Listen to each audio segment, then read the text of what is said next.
Bienvenidos, queridos hermanos. Una vez más, vamos a retomar el tema que desde la sesión del lunes pasado iniciamos con este nuevo grupo del Seminario Argentino y el tema del ministerio pastoral. Creo que en la primera sesión ya quedó más o menos amplio. Me esforcé en darles una panorámica general de todo lo que implicaba el curso de las 6 semanas.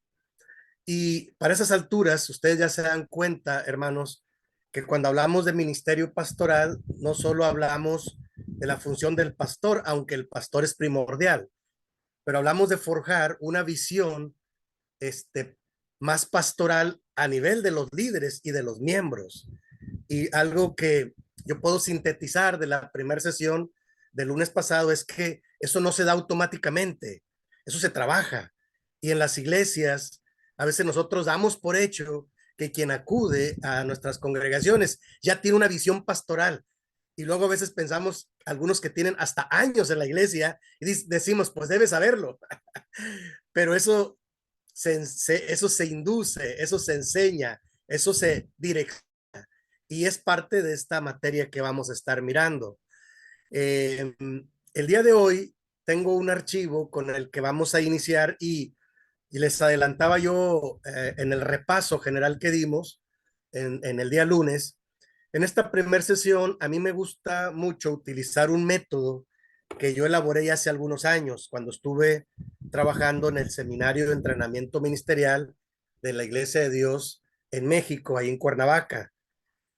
Cuando me dieron la oportunidad, yo fui estudiante en el año 88 al 90, pero ya cuando yo pude estar ahí dando clases después de algunos años, yo creo que después de como 15 años que estuve de pastor, poco más, y tenía algunas funciones, me dieron oportunidad y cuando yo miré el grupo de estudiantes y empecé a escucharlos y empecé a convivir porque todavía se podía presencialmente de manera más sencilla. Y empecé a observarlos, yo me di cuenta que algunos batallaban más que otros y que algunos eran un poco más lentos y que algunos captaban más rápido, otros menos. Y eso es normal, porque como que Dios le dio diferentes capacidades a cada quien. Lo importante es que ya estaban ahí en el salón de clases, pero algo que yo me he cuestionado a través de los años en la iglesia es si todos los que están ahí realmente están convertidos a Cristo, porque uno se lleva muchas sorpresas. Como digo, uno da por hecho de que quien está ahí ya está afinada su visión y no es así. Entonces, este tema que vamos a mirar hoy es como yo le llamo que es una revisión y aprovechamos para revisar nuestro propio liderazgo. Aún aquellos, entiendo que hay hermanos que no se conectan, pero están en una modalidad que les llegan las grabaciones y también van haciendo el curso a través de grabaciones y ellos también pueden hacer la reflexión. Entonces, se trata de hacer una pequeña revisión, una autoevaluación, que es algo de lo que yo creo que puede ser de lo más maduro que un líder puede hacer. Porque si no hace uno una autoevaluación, entonces uno está esperando que alguien más lo evalúe. Y a veces uno siempre espera las mejores calificaciones, ¿no? Pero es un acto de madurez para mí que yo tenga la capacidad de autoevaluarme. Y si tengo un método para hacerlo, es mejor. ¿Estás de acuerdo? Entonces, eso es lo que yo voy a pretender hacer en esta sesión. Y luego ustedes lo pueden aplicar con sus propios líderes con los que trabajan, que es para lo que yo desarrollé este pequeño método y se lo voy a presentar en la pantalla, mire, para que nos pueda guiar.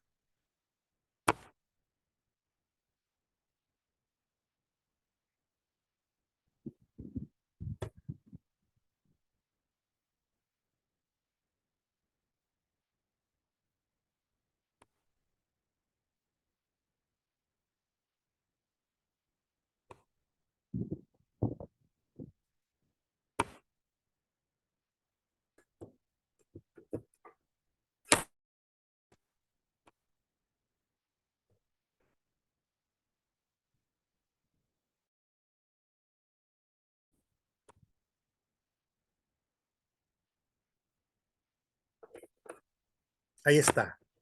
Ahora sí, ¿verdad? Ahí está la presentación.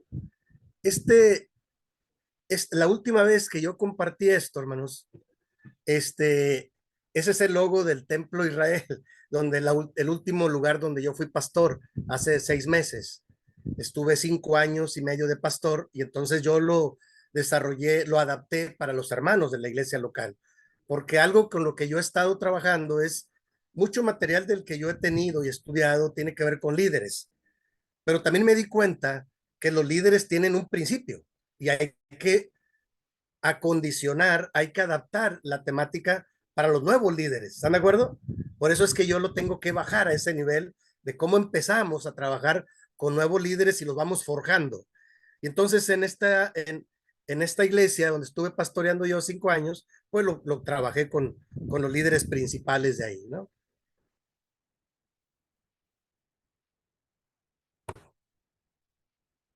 Y ustedes van a darse cuenta en el material que les estoy presentando,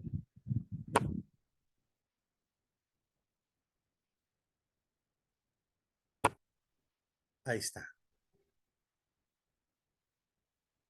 que es un programa de crecimiento.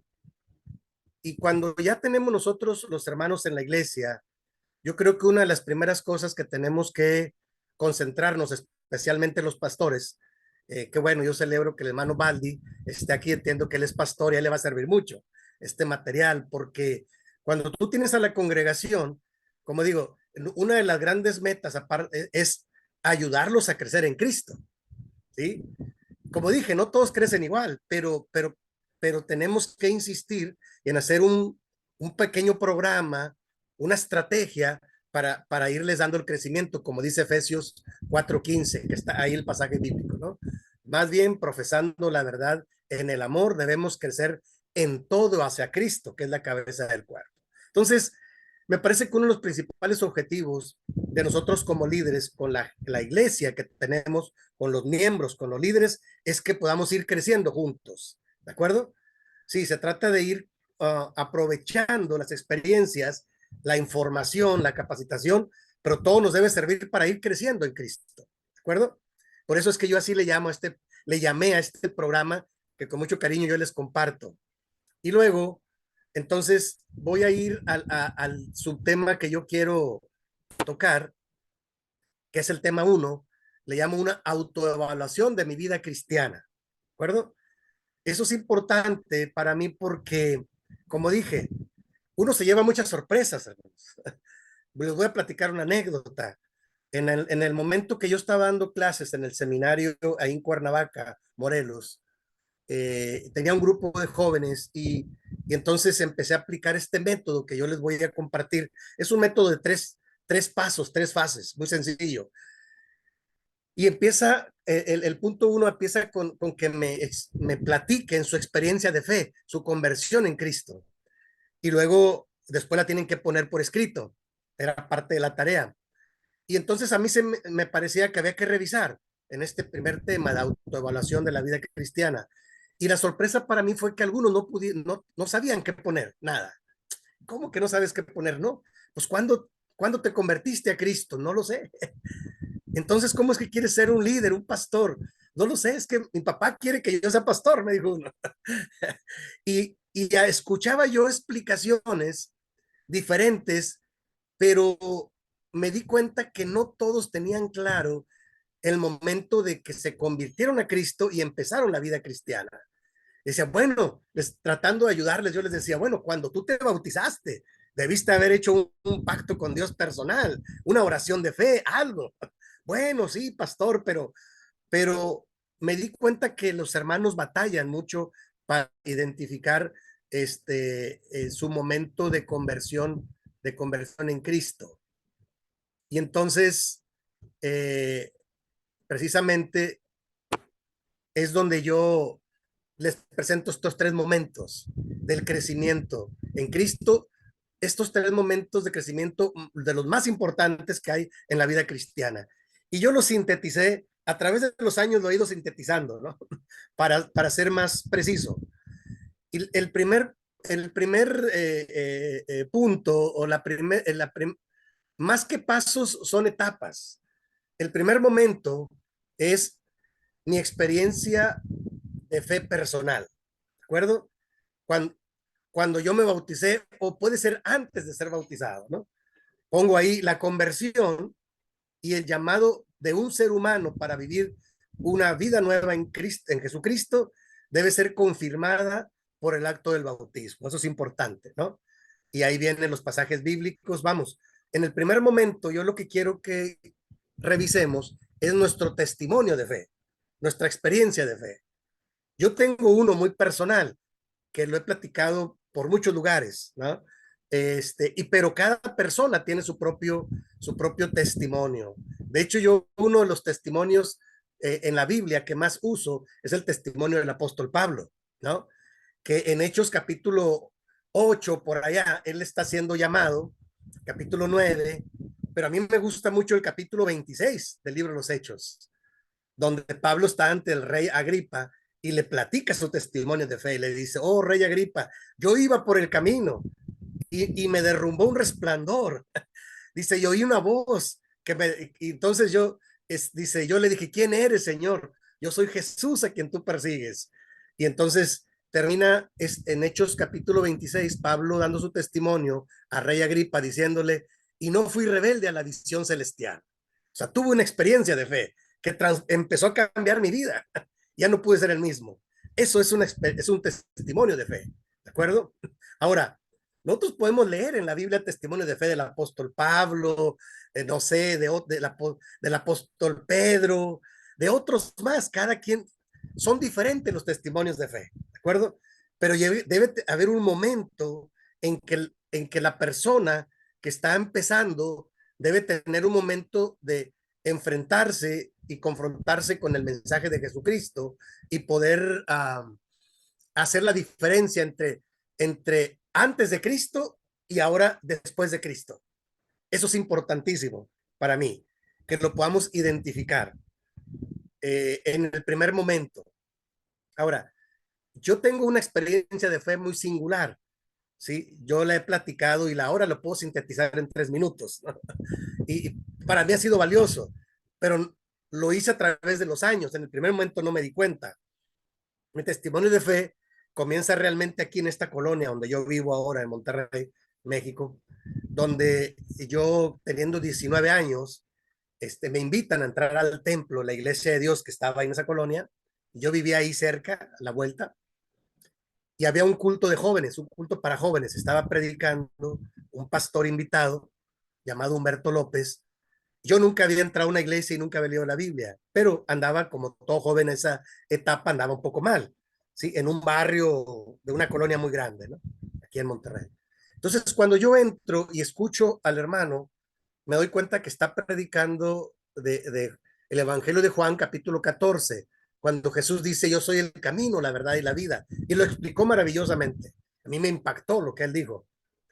Y estuvo explicando y exhortando y al final es un llamado para orar por los jóvenes. Eran puros jóvenes, culto para puros jóvenes. Yo no quise pasar, pero me impactó el mensaje de Jesús, de yo soy el camino, la verdad y la vida, y lo explicó magistralmente el hermano. Pero cuando él hace el llamado y hace la oración, entonces yo seguí la oración y me arrepentí ahí, acepté a Cristo y me levanté con el corazón latiendo. Una experiencia así muy que no entendía qué estaba pasando, porque nunca había leído la Biblia, ni siquiera tenía yo Biblia, ¿no? Pues yo había crecido en un hogar donde no se acostumbraba a eso. De repente yo me fui a caminar y no entendí qué había pasado, pero me sentí muy libre, me sentí muy confortado, me sentí muy liberado y regresé al siguiente sábado, que estaba prácticamente yo vivía en la esquina de la iglesia. Fui a la iglesia, me presenté con el pastor, ya le platiqué un poco, estaba el hermano Luis Felipe Corona, y me prestó su Biblia, un diácono, y empecé a asistir ahí, y luego ya empecé a darme cuenta qué era lo que había pasado. Yo no me di cuenta. Lo que sí me di cuenta es que mi vida empezó a cambiar, porque ya nunca pude ser el mismo. Y tuve una experiencia de fe. Aquí lo maravilloso es que sin nunca haber leído la Biblia, solamente con escuchar el mensaje del Evangelio en la primera vez que entré al templo. Dios fue muy bueno conmigo, definitivamente. Ahí yo empecé a asistir a la iglesia y una carrera cristiana. Y ya al primer año me bauticé y luego ya a los 3 años o 4 años me fui al seminario de la iglesia a preparar porque yo quería ser pastor y ya ahí empecé yo una carrera pastoral. Para este entonces, hermanos, eso ya han pasado 35 años de esto, ¿no? Y Dios me permitió hacer una carrera en la iglesia de trabajo pastoral y yo fui egresado del seminario, después estuve en otro seminario, una comunidad teológica en México, y bueno, he procurado yo irme preparando y capacitando, pero lo que quiero decir es que el primer momento es muy importante. Ahora, en el caso mío fue en el primer momento, porque Dios fue bueno, los teólogos le llaman que es una experiencia paulina, al estilo de Pablo, fuerte. Pero hay otras experiencias de fe que son, como dice el apóstol Pablo, la fe viene por el oír y el oír la palabra de Dios. O sea, es un proceso más lento, donde a la persona le insisten, acude a la iglesia, a veces tienen años en la iglesia y no se convierten a Cristo. Son asistentes a la iglesia, pero no se convierten en Cristo. Bueno, tengo el testimonio de un ministro ya anciano acá en México, que un día él estaba predicando y él dice, yo tengo 20 años de ser ministro, pero tengo apenas 2 años de haberme convertido a Cristo. Y pues todos se escandalizaron, ¿no? ¿Qué pasa? Que el hermano se está equivocando, ¿no? Él decía, es que a mí me adoctrinaron, a mí me gustó la doctrina y me gustó la iglesia, pero convertirme a Cristo fue apenas hace un par de años. Wow. Bueno, el hermano con su honestidad pudo dar testimonio de que ahora estaba teniendo una experiencia de fe. Y entonces, hermanos, eso es lo que yo quiero que revisemos. No todos los hermanos cuando están en la iglesia están convertidos a Cristo.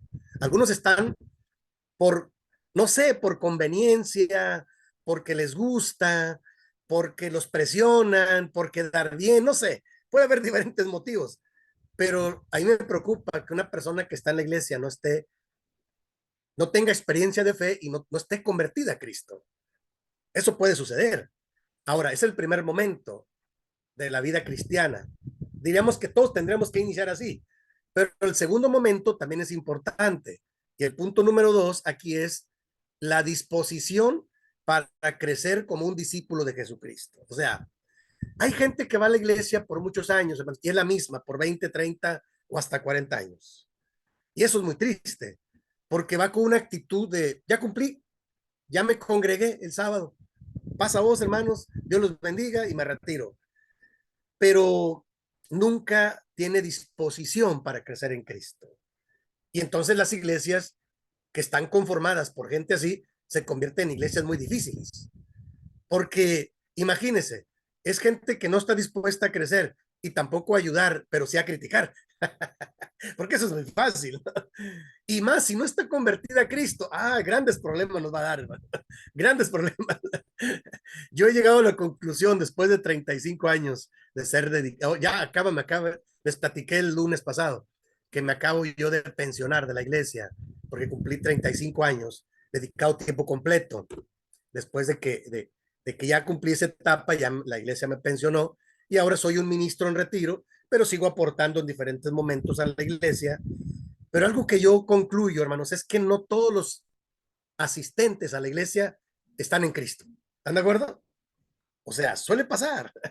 No demos por hecho que el hecho que estén ahí ya estén convertidos y menos que tengan disposición para crecer. Digo, en la mayoría de los casos sí, gracias a Dios, pero no en todos los casos. Por eso es que de repente tenemos muchos problemas internos, porque se convierte en un grupo de personas que no están bien orientadas. Y luego cuando los creyentes no están bien orientados, ¿sabe qué sucede, hermanos? Empiezan a dar problemas.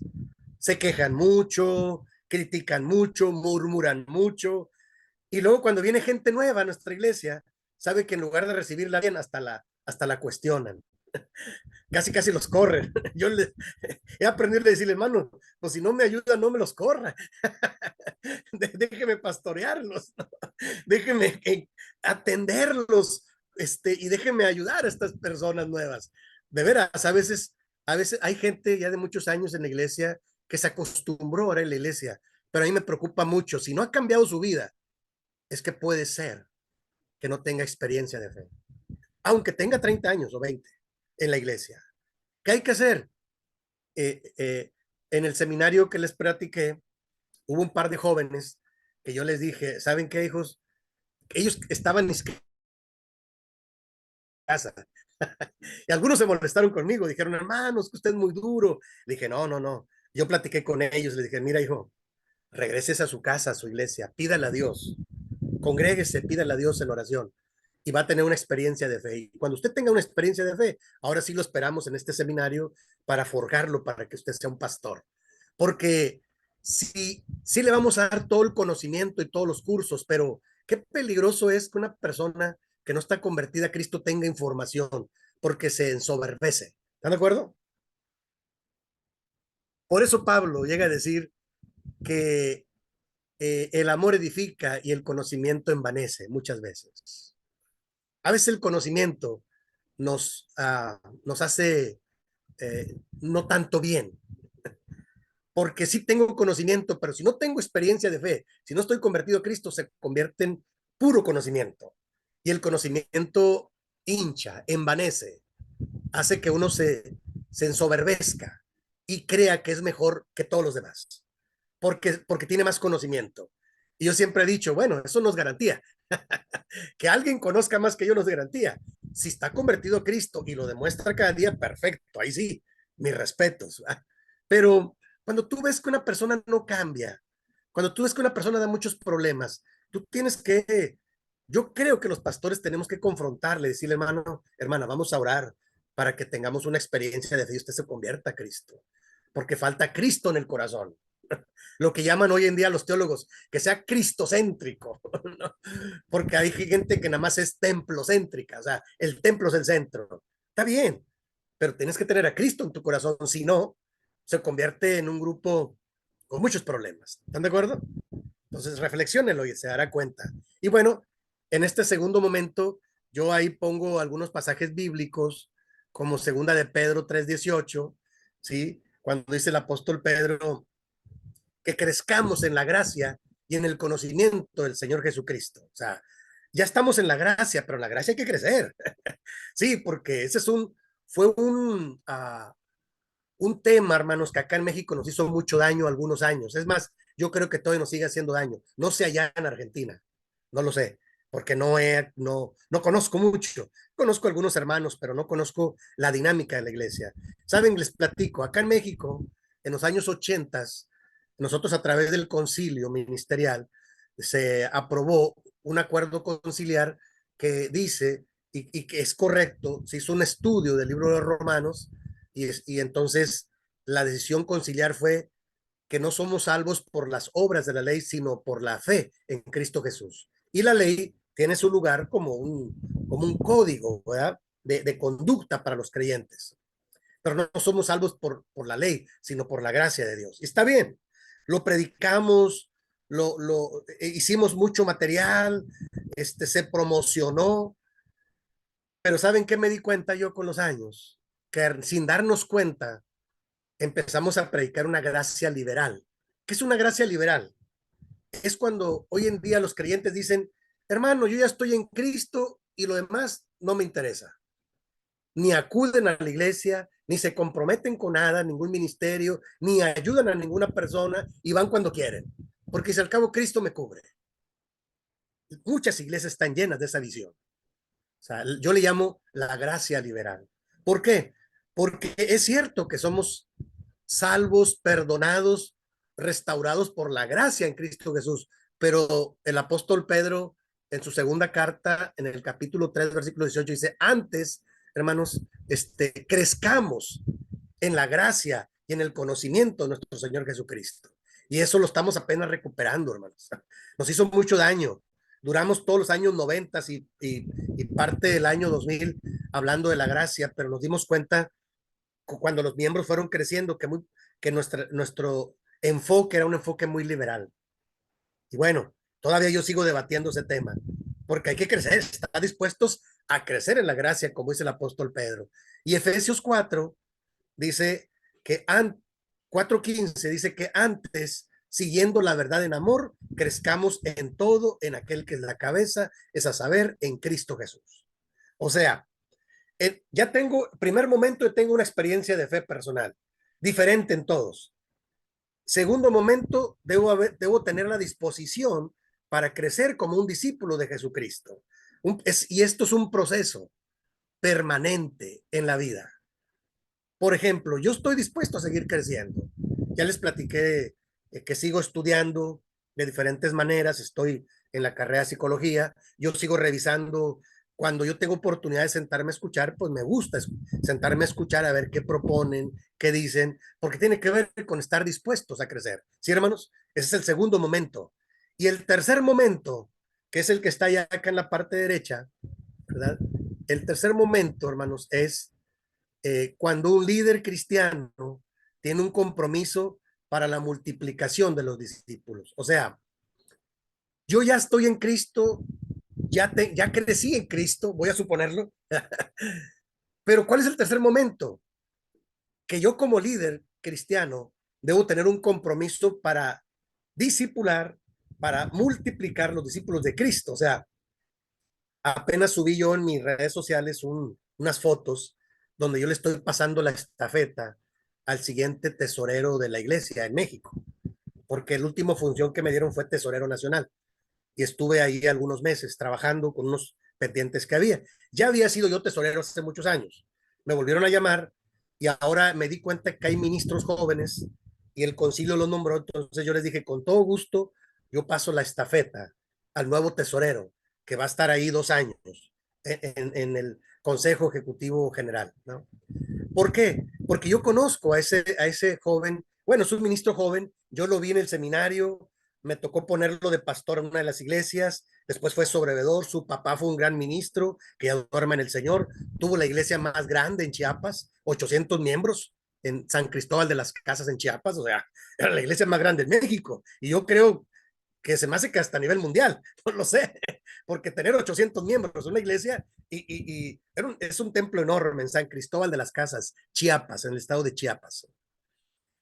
Entonces, él es hijo de Virgilio Pérez, y entonces me dio mucho gusto saqué unas fotos y subí en mis redes sociales, en mi Facebook, dije, hermanos, con todo gusto paso la estafeta al nuevo tesorero, sé que Dios lo va a bendecir, que Dios lo bendiga, yo cierro una etapa administrativa y me dedicaré a hacer un ministerio para restaurar familias.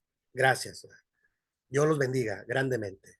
Con todo gusto, cuando tú pasas la estafeta a alguien que sabes que Dios lo llamó y que está creciendo en Cristo, hermanos, qué bendición. Ahora, el asunto es que no se hace de manera automática, insisto. Nosotros tenemos la obligación, los líderes de años, de ir discipulando, de ir encauzando. Yo ya había platicado muchas veces con este joven y me senté con él, le dije, ten cuidado con esto, con esto, con esto otro, te informo esto, le di mucha información, le di muchas herramientas, le pasé la estafeta, decirle, le entregué todos los archivos, todas las propiedades, dije, porque tú ahora vas a ser el responsable de la Tesorería Nacional en México. Y me dio mucho gusto, porque yo sabía que él ya era un discípulo que va creciendo en Cristo. Y mi compromiso era pasar la estafeta a alguien que ya esté preparado. ¿Cómo ven, hermanos? Ahora, estos 3 momentos, hermanos, la experiencia personal, la disposición para crecer como discípulo de Cristo y la multiplicación deben ser los 3 momentos más importantes en la vida de los creyentes en las iglesias. Si nosotros no tenemos claro que debe haber este proceso, entonces, hermanos, lo que va a suceder o puede suceder es que los hermanos están estancados ahí, ¿de acuerdo? Lo que puede suceder es que los hermanos estén uh, asistiendo a la iglesia, pero dando vueltas nada más, o sea, no crecen. Y a veces sí quieren crecer, pero no hay quien los ayude, no hay quien los ayude a crecer en Cristo. O sea, no hay un programa, no hay un líder que tenga una visión clara para ayudarlos a crecer. O sea, no hay la oportunidad para que ellos puedan seguir creciendo. Y por eso yo con mucho cariño les comparto, y esto, hermanos, a nosotros nos puede ayudar para tener claro que en la vida cristiana tiene que haber momentos para crecer en Cristo. O sea, no podemos estar estancados, por un lado, y por otro lado, no podemos dar por hecho de que ya todos estamos creciendo en Cristo y que ya está lista la nueva generación. Claro que no. Eso se trabaja, hermanos. Se tiene que trabajar. Y nosotros ahora, los que estamos teniendo acceso a esta capacitación, a esta reflexión, a este curso, yo espero en Dios que les sirva para que ustedes orienten también a otros. ¿Sí, hermanos? Ese sería mi anhelo, que ustedes lo reciban y ustedes lo apliquen en sus congregaciones, en sus iglesias, en sus grupos, porque eso es muy importante. Yo cada vez que tomo un ministerio, una iglesia, un grupo, yo siempre estoy mirando uno a dos para disipularlos. Y de repente le digo, hermano, yo tengo que irme a otro lado, tengo otra encomienda, tengo otro trabajo, a veces me cambian, ahorita ya me pensioné, ya no me van a mover, pero me movieron muchas veces. Estuve en Tijuana, estuve en Morelos, Tijuana, Baja California, es la frontera con California, Estados Unidos. Y luego estuve en el estado de Morelos, donde está la sede nacional. En un lugar estuve 12 años y en otro estuve 14 años. Y bueno, ahora estoy en Monterrey, ya tengo aquí 6 años, voy para 7 años. Yo empecé aquí en Monterrey, soy de esta ciudad, pude regresar, pero pude hacer un ministerio en diferentes funciones. Yo siempre dije, hermanos, donde Dios me ponga, yo estoy dispuesto a crecer y aprender. Si no lo sé, lo aprendo. Y si ya lo sé, pues yo lo comparto con mucho gusto.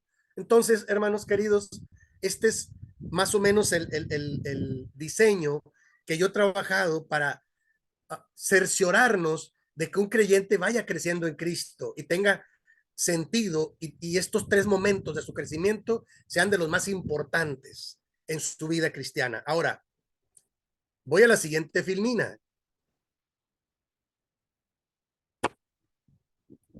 Vamos a hacer el diagnóstico. Vamos a hacer lo que llamamos la autoevaluación. ¿De acuerdo? Después de que yo ya les compartí esto, tanto a mi hermano Baldi como a los demás que les está llegando información, ¿verdad? Yo le llamo que es un diagnóstico de crecimiento, porque Romanos 12:2, ¿se acuerdan? Lo que la palabra dice, ¿sí? Romanos 12:2, habla de que no nos conformemos a este siglo, sino que estemos renovándonos por la renovación de nuestro entendimiento, para que comprobemos cuál sea la buena voluntad de Dios, que es agradable y perfecta.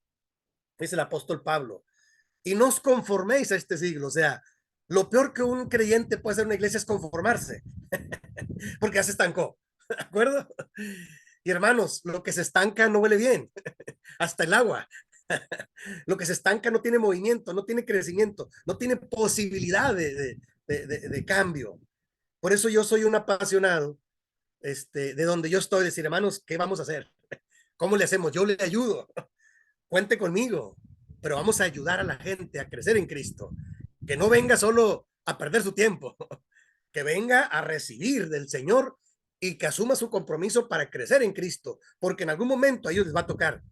Nosotros tendremos que menguar en algún momento. A mí me ha tocado varias veces hacer eso, en una iglesia, en otra iglesia, en administración nacional, y yo les dije con todo gusto, hermanos, porque ya trabajé para dejar gente que esté lista para seguirme. Me retiro contento, satisfecho de que hasta aquí he ido trabajando y todavía tengo algunas cosas más que hacer con la ayuda de Dios. Entonces les comparto esto. El diagnóstico del crecimiento dice, ¿qué necesitamos como iglesia local? ¿Qué es lo que necesitamos, hermanos? Y entonces ahí yo lo voy a aplicar a mí. ¿Está de acuerdo? Estos 3 momentos que les platiqué, yo lo voy a aplicar a mi vida. Por ejemplo, este primer momento tiene que ver con que lo que la iglesia necesita es liderazgos que tengan una fuerte experiencia de fe con el Señor Jesús, siendo sellados por su Espíritu Santo como testimonio de una nueva vida en Cristo. Hermanos, esto es importante. Yo puedo entender que los hermanos nuevos o los hermanos que van apenas iniciando, se entiende que asisten a la iglesia para recibir del Señor, para tener comunión con Dios. Está bien. Pero cuando alguien ya quiere ser un líder, debe ser un líder y nos debemos cerciorarnos que tenga una fuerte experiencia de fe con el Señor y que haya sido sellado con el Espíritu Santo para que el Espíritu Santo sea el motor que lo impulse para seguir creciendo en su nueva vida en Cristo. De otra manera, hermanos, esa persona se va a convertir en una persona problemática. Déjeme le digo, tarde que temprano. ¿Por qué? Porque no está en Cristo, nada más por eso.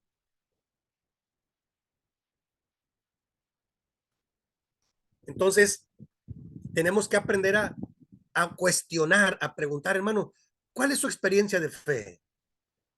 Yo ya les platiqué la mía en 2 minutos. ¿Eh? Digo, yo tengo todo un testimonio hasta que a veces lo platico, lo elaboro, me acuerdo de fechas, personas, pero he aprendido aprendí a elaborar mi testimonio. Ahorita, después del receso, les voy a mostrar otra filmina, les voy a enseñar cómo elaborar su testimonio, porque todos tenemos que tener un testimonio, ¿están de acuerdo?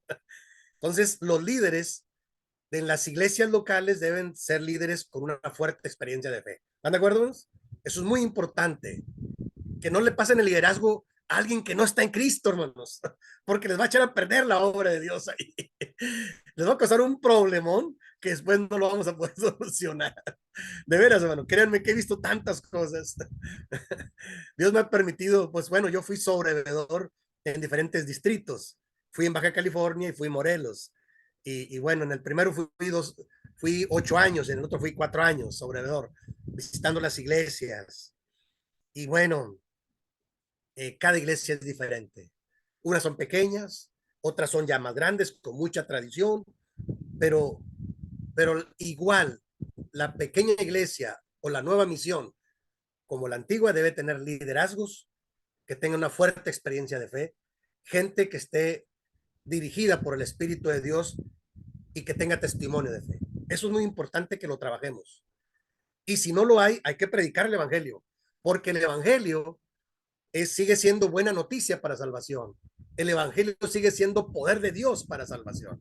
Entonces, el Evangelio, leerse los Evangelios, enamorarse de Jesús a través de la lectura y el estudio de los Evangelios, ¿sí?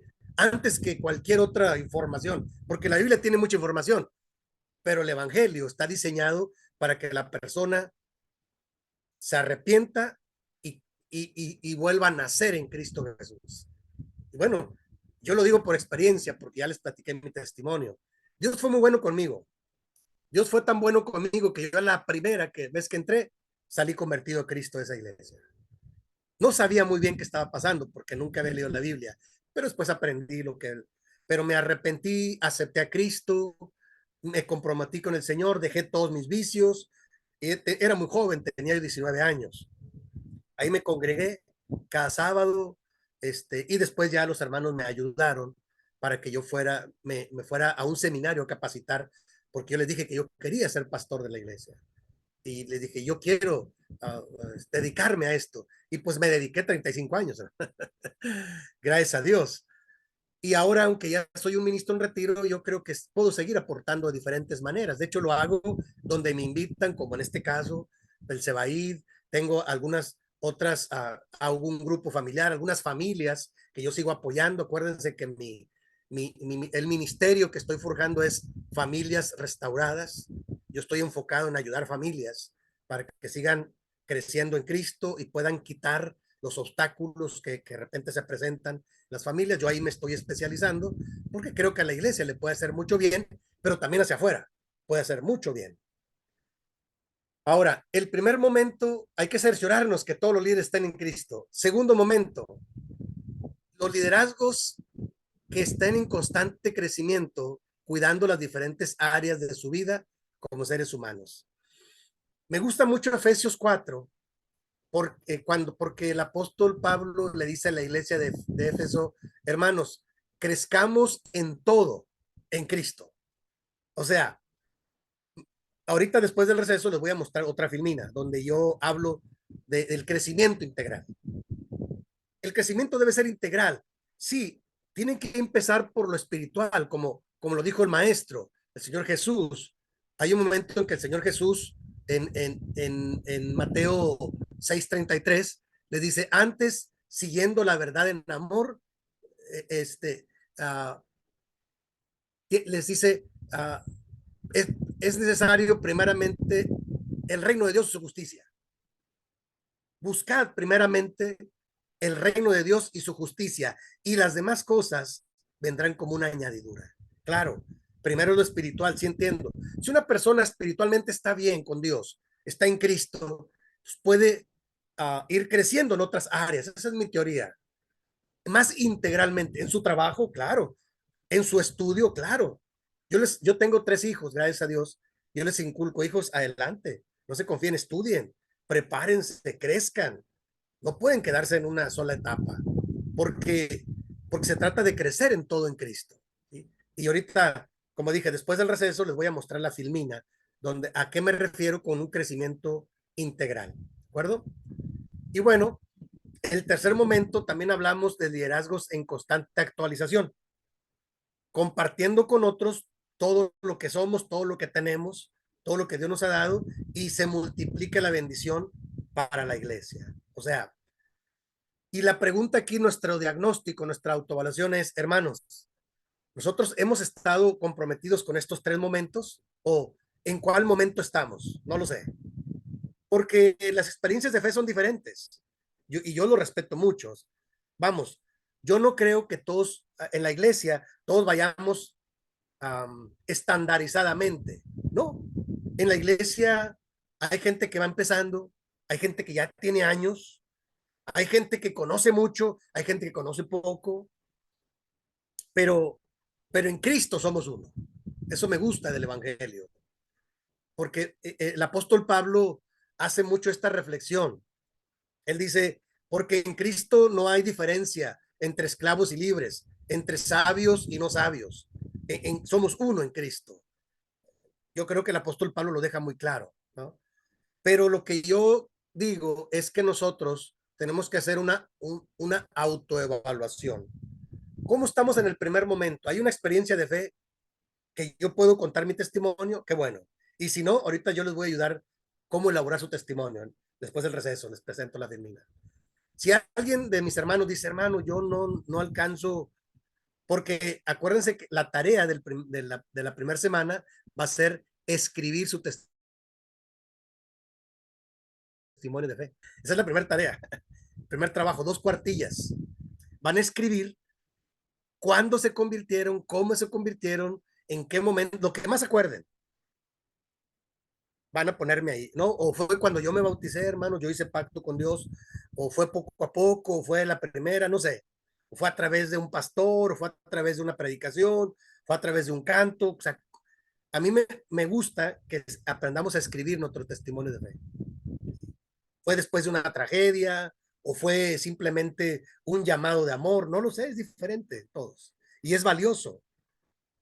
Hay libros enteros que hablan de que los discípulos de Cristo, los 12, eran diferentes en todo. Por ahí tengo yo un libro que se llama 12 hombres comunes, ¿sí? Y habla de la personalidad y el llamado de cada uno de los 12 discípulos de Cristo. Son diferentes. Y eso es muy valioso. Y así es la iglesia. La experiencia es diferente. Entonces, yo entiendo que no todos van a tener la misma experiencia que yo tuve porque tienen diferente momento y diferente forma, pero debe haber una experiencia, ¿de acuerdo? Y eso es lo primero que hay que evaluar en el primer momento.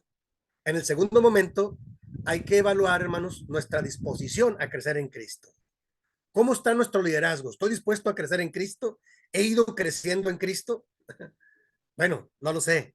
Ahí entonces, hermanos, ustedes van a autoevaluarse. ¿Qué tanto hemos crecido en Cristo? Y el tercer momento, hermanos, tiene que ver con la multiplicación del liderazgo.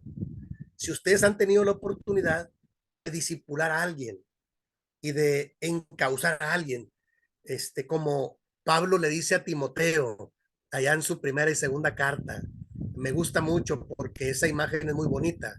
Cuando Pablo le dice a Timoteo, hijo mío, es su hijo en la fe. Y no hay cosa más satisfactoria, hermanos, que tener hijos en la fe. Pero eso cuesta trabajo, compromiso, o sea, no es de la noche a la mañana. Cuando tú puedes decirle a alguien, hijo mío, esfuérzate, cuídate, échale ganas, decimos acá en México,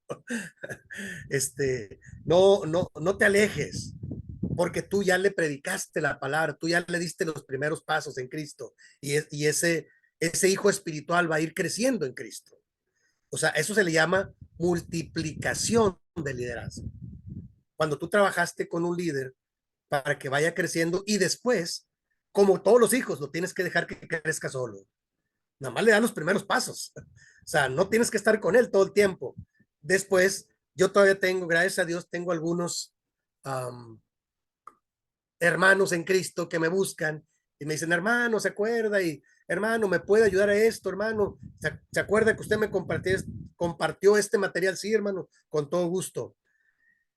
Y yo me doy cuenta ahí, de hecho, no, a veces me tocó, por ejemplo, ahora en esta nueva administración que quedó en México, y de repente yo hice una revisión porque ya me estaba yo pensionando, ya me estaban poniendo en retiro, y de repente hice una revisión y la mayoría de los que quedaron en la administración, los que quedaron de sobrevedores o los que quedaron en el consejo ejecutivo, le dije, oye, pues yo trabajé con ellos, de hecho, ahora quedó Saulo Toto de presidente y en algún momento yo puse a Saulo Toto de pastor en una iglesia, él no quería porque era muy joven, él estaba en comunicaciones por allá, y yo le dije, oye, yo quiero que tú tienes madera para ser pastor, quiero que estés de pastor aquí. Y me dijo, no, hermano, me puso muchos evasivas. Y le dije, no, no, no, es que no te estoy preguntando si quieres o no quieres, es que tú estás dedicado aquí en la iglesia y quiero que me ayudes en esto. Yo era sobrevedor. Como que lo forcé un poco, pero con los años me lo agradeció. Después me dijo, hermano, le agradezco mucho que me haya puesto de pastor porque ha sido una experiencia maravillosa. No quería él ser pastor, este, ahí en Cuernavaca, Morelos, en Seguidores de Cristo se llama la congregación. Pero tuve que forzar un poco. Y ahora, bueno, la buena noticia que hace un par de meses el concilio decidió nombrarlo el presidente de la iglesia en México. Y a mí me da mucho gusto. Queda Nehemías Pérez de tesorero, también un joven con el que yo trabajé, y así varios, algunos. Y eso a mí me da satisfacción. Yo digo, bueno, algo aporté en la vida de ellos para que ellos estén ahora ahí. Bendito Dios. Siempre inventé yo, hermanos, una definición para hablar de discipulado. Un día me preguntaron en una clase, ¿para ti qué es discipulado? Y yo estuve pensando, pues hay muchas definiciones. Y a mí se me ocurrió una, les dije, para mí discipulado, hermanos, es servirle yo de escalón a otro para que siga adelante. O sea, si él va a seguir adelante, está bien. O sea, yo no tengo problema con que tengan puestos o títulos, bendito Dios. Dios se los da a quien Dios se los quiere dar, ¿no? Pero yo tengo que estar dispuesto a compartirle lo básico y después a dejarlo que él crezca, porque Dios le va a dar su crecimiento a él. ¿Hasta dónde? Hasta que él pueda hacer todo lo que Dios quiere que él sea. ¿De acuerdo, hermanos? Entonces, es como una manera de hacer una pequeña evaluación en estas tres áreas, hermanos. ¿Cómo ven? ¿Queda claro los tres momentos? ¿Hay alguna pregunta, alguna duda con respecto a estos tres momentos en la fe de la vida del creyente? Antes de ir al receso. ¿Cómo ven? ¿Alguna pregunta? ¿Algún comentario?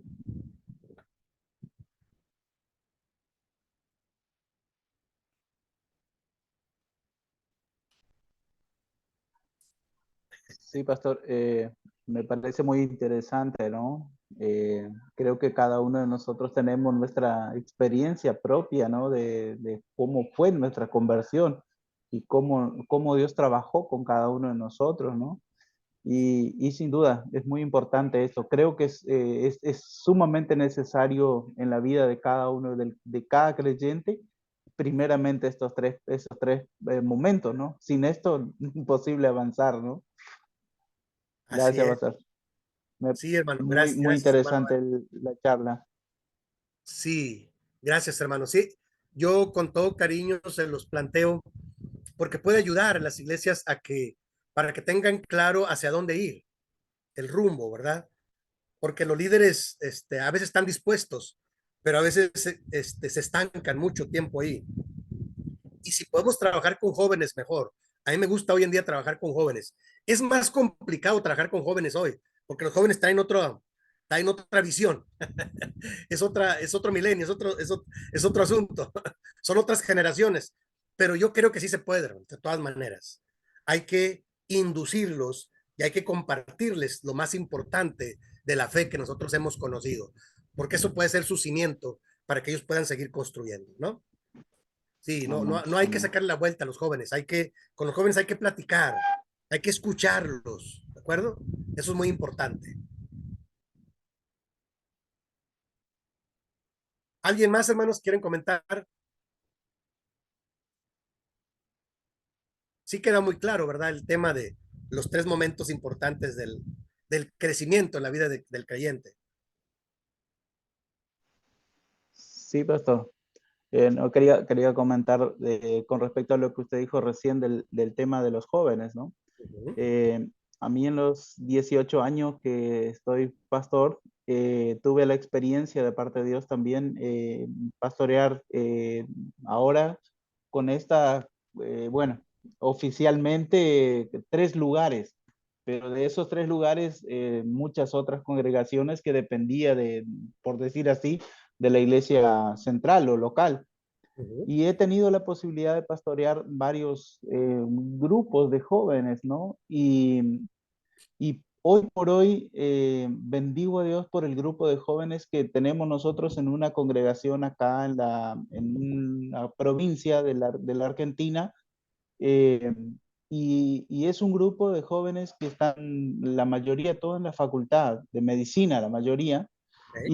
y bendigo a Dios por el hecho de que aún ellos usted sabe lo que significa la facultad de medicina, o sea, el compromiso, la dedicación y todo, y aún así ellos tienen esa predisposición siempre para lo que es el trabajo en la iglesia.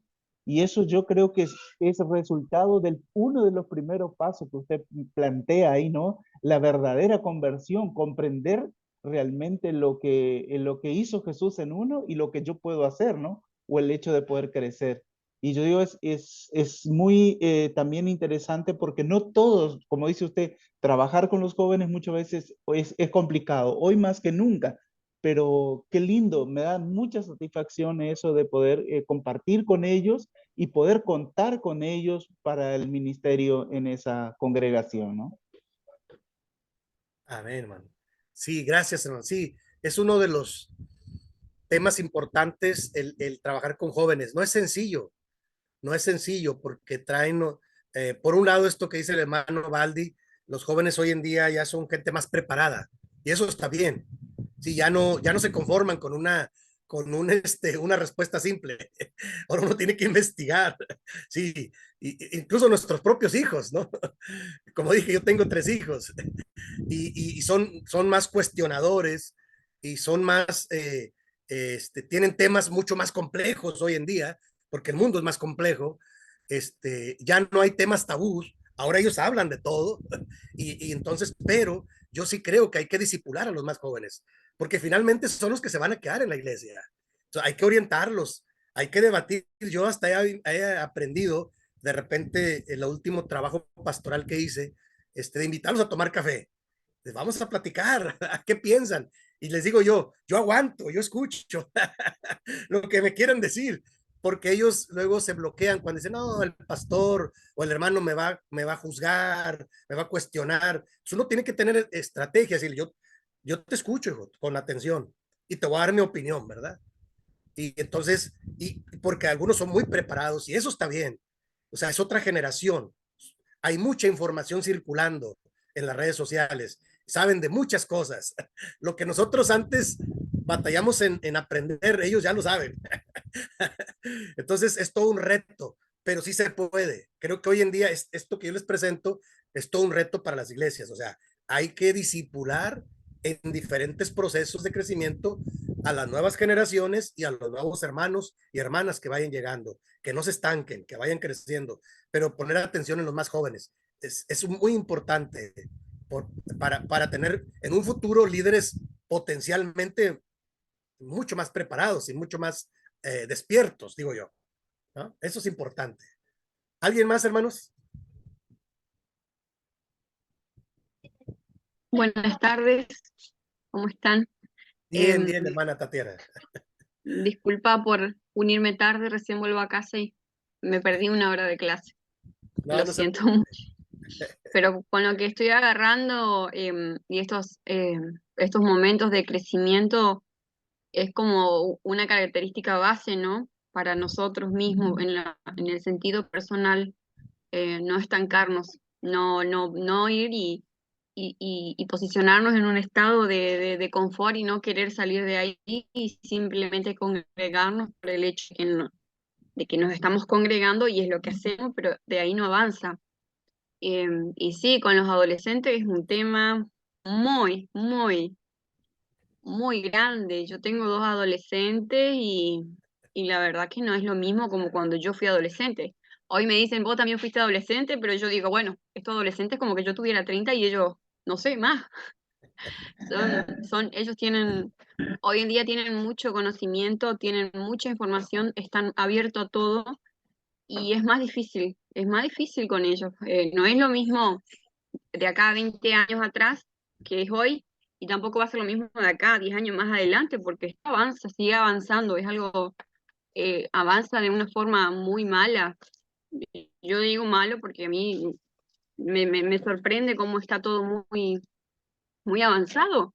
Ellos tienen a su disposición todo lo malo, digamos, todo a su disposición, y son cosas que siempre les llaman la atención. Entonces, hoy en día ellos tienen, por decirlo así, muchas batallas también que deben resistir y qué mejor que acompañarlos porque ellos solo no van a poder. Ese es mi aporte. Sí, hermana, muchas gracias. Claro que sí. Sí, de hecho, yo la teoría que tengo, hermanos, es que el mundo nos ha estado ganando en cuestión de información. Claro, el mundo, las sociedades han avanzado mucho. Es la época de la información, circula por todos lados. Y creo que nosotros los cristianos, la iglesia, nos hemos estancado un poco.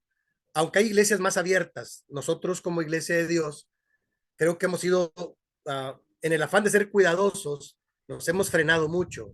Y yo siempre he dicho, tenemos nosotros que crecer también. Por eso es mi idea de siempre estarme preparando. Como dije, yo digo, bueno, para dar mejores respuestas, yo tengo que ponerme a la altura y tengo que seguir estudiando y tengo que seguir reflexionando y tengo que seguir dialogando con ellos para orientarlos, ¿sí? Y una de las cosas importantes es que tú les puedes hablar de muchas cosas a tus hijos, a los más jóvenes en la iglesia, pero es importante que les demos testimonio de fe. Pero eso lo voy a trabajar en el segundo bloque, después del receso. ¿Les parece? Les voy a compartir una manera que yo he trabajado de cómo elaborar nuestro testimonio de fe.